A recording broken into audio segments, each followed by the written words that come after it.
ဟုတ်ကဲ့ကျွန်မရှိတစ်ခေါက်ကပေါ့နော်ဖွင့်ပြလမ်းညွှန်စာအုပ်ကလေးကိုကျွန်မ sharing လုပ်ပေးတာပေါ့နော်အဲ့လိုလုပ်ပေးတာကျွန်မ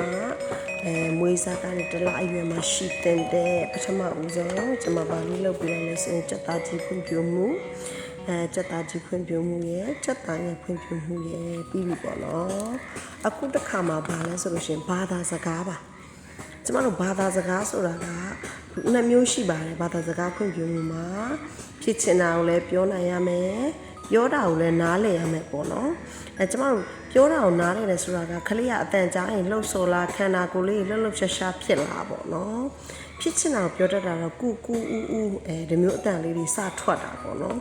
ဟုတ်ပြီဒါဆိုရင်ကျမတို့ကြွက်သားကြီးကြွက်သားငယ်ဘာသာစကားဖွင့်ပြမှုနှစ်မျိုးပြီးတော့နောက်တစ်ခုကဘာလဲဆိုမိမိကိုယ်ကိုစောင့်ရှောက်နိုင်ခြင်းမိမိကိုယ်ကိုစောင့်ရှောက်နိုင်ခြင်းအကြောင်းကျမတို့လူမှုဆက်ဆံပြီးတော့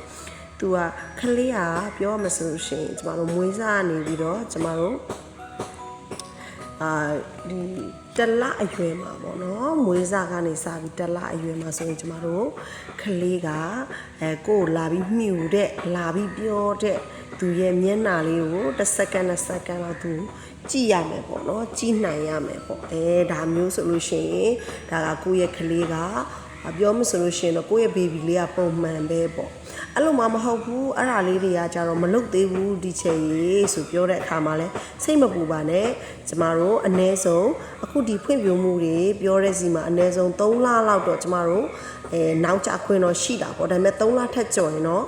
မေမေတို့အနေနဲ့တေးသေးချာချာလေးဂယုစိုက်ပြီးတော့တေးချာကလေးကိုတကယ်လို့မလုပ်တတ်သေးဘူးဆိုလို့ရှိရင်လည်းကျမတို့ဒါလေးတွေကိုကြည်ပေးရမှာဖြစ်ပါတယ်ကျမနောက်တစ်ခေါက်ပြန်ပြောပါမယ်ပေါ့နော်ကြွက်သားကြီးဖွင့်ပြမှုမှောက်ရက်ကနေပြီးတော့ခေါင်းထောင်နဲ့ဘေးလဲနိုင်တယ်ကြွက်သားငယ်ဖွင့်ပြမှုเนาะဘေးကအယုတ်ကလေးကြည့်ပြီးရှေ့သို့ဘေးကအယုတ်ကလေးရွှေ့လိုက်တဲ့ခါကျရင်လိုက်ကြည့်ရဲเนาะ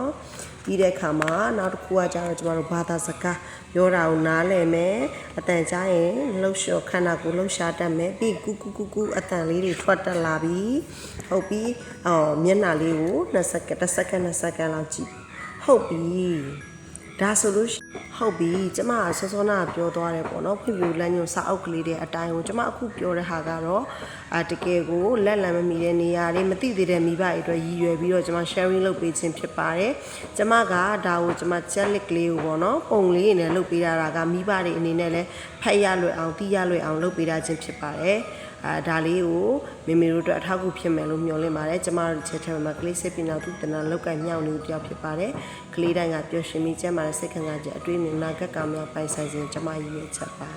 ကျေးဇူးပါရှင်